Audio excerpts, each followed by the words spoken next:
Hey everyone, welcome back to Thursday Thoughts. Today's edition is featuring Anthony Chin. You may have seen Anthony around church back when we used to go into the church building. You may know of him, you may have spoken to him every now and then, but you might not actually know that much about him. So it's my privilege to chat with him, and you can feel like you're chatting with him too and getting to know him. So first, Anthony, why did your parents name you Anthony? Oh, that's actually a good question.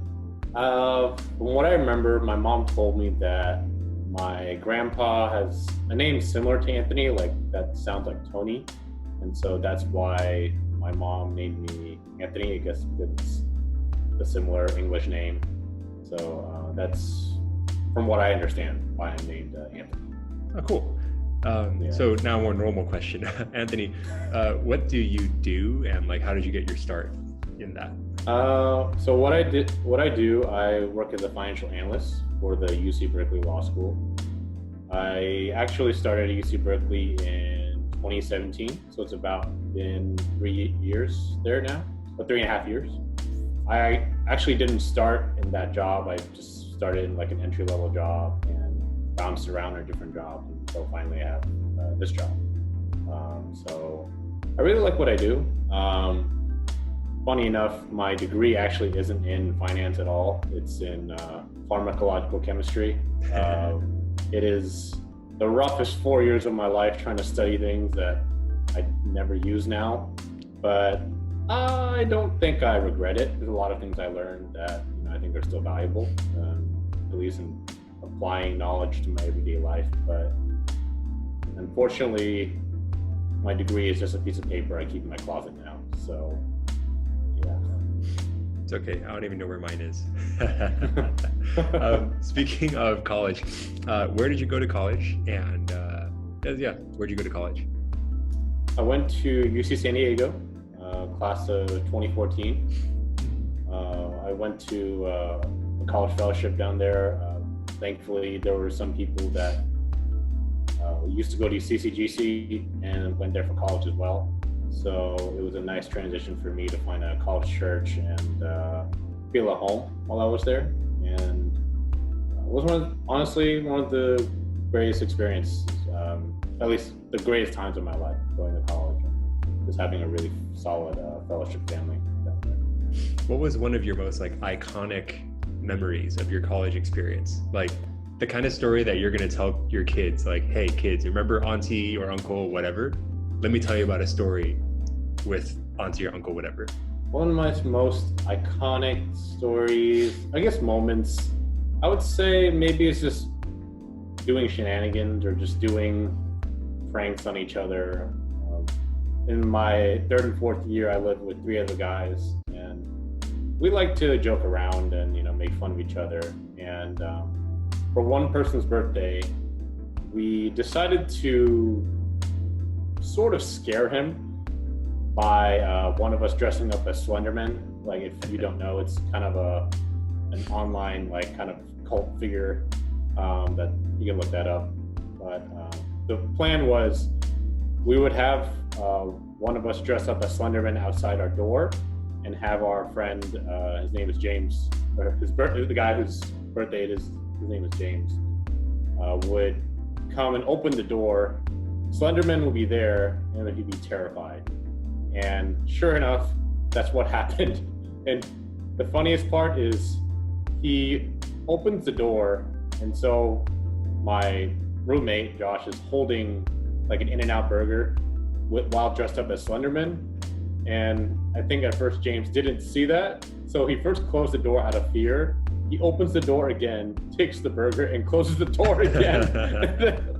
It just plain just stone cold terrified, which is hilarious. But, that's so funny.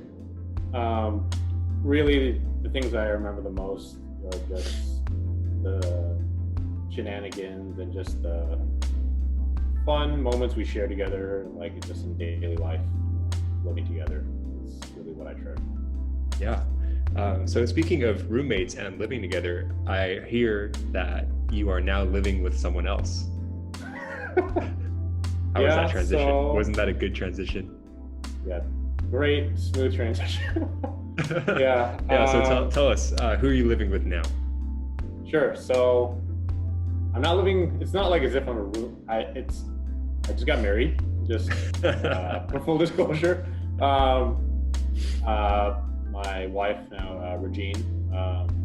Unfortunately, she's not here right now because she's working. But she's a nurse, and unfortunately, given her schedule, sometimes she has to work like 16-hour shifts, and just so she can spend more time with me. How nice and romantic, huh? But yeah, so we lived here since it's been almost a bit more than 2 months now, in Danville. So thankful that there's a couple of people from church that live around here. So hopefully when things open up with COVID, can see people and just hang out with them. Speaking of hanging out, what are some of your favorite ways to hang out together? Like just you and Regine, a couple of times. Oh, just me and Regine. Yeah.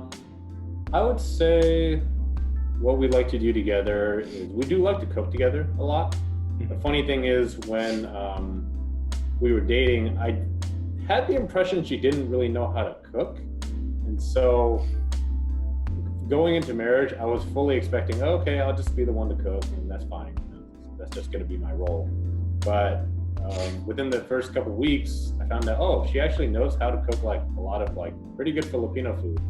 And after that realization, we actually started just cooking together a lot on her days off, and it's been enjoyable. Like it's nice to just kind of like critique, like our food, like, oh, how can we improve this, or how can we better, I guess, make the dish like to more our liking. So she also likes to bake, so I've been supporting her with that. She's been baking for quite a few people now. She just drops off baked goods to people, and she just likes doing that. So besides that, I would say we like to play board games. We don't have a lot of I don't have an extensive collection, but the one that we like to play occasionally is Bananagrams.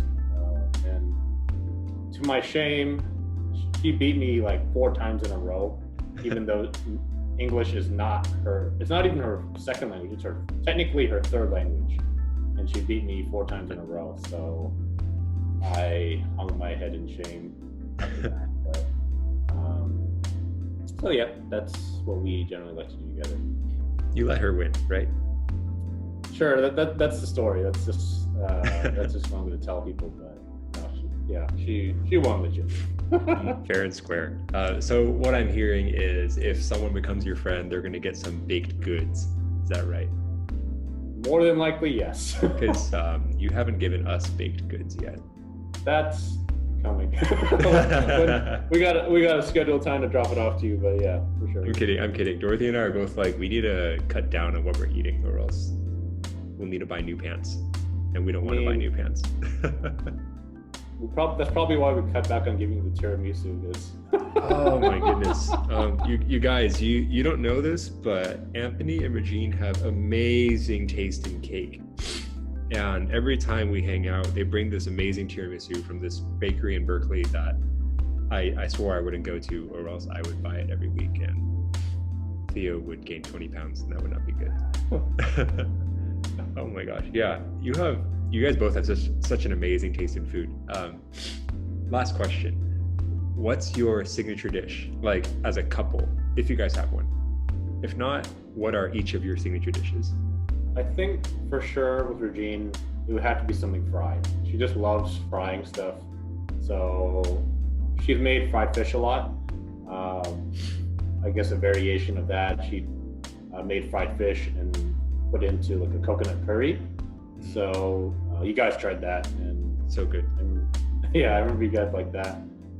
For me, I don't know if I necessarily have a signature dish, because I almost just cook out of what we have, and so I just kind of make up an idea in my brain. Okay, I'll just use whatever we have, and then make a dish out of it. So I totally thought you were going to say the roasted cauliflower.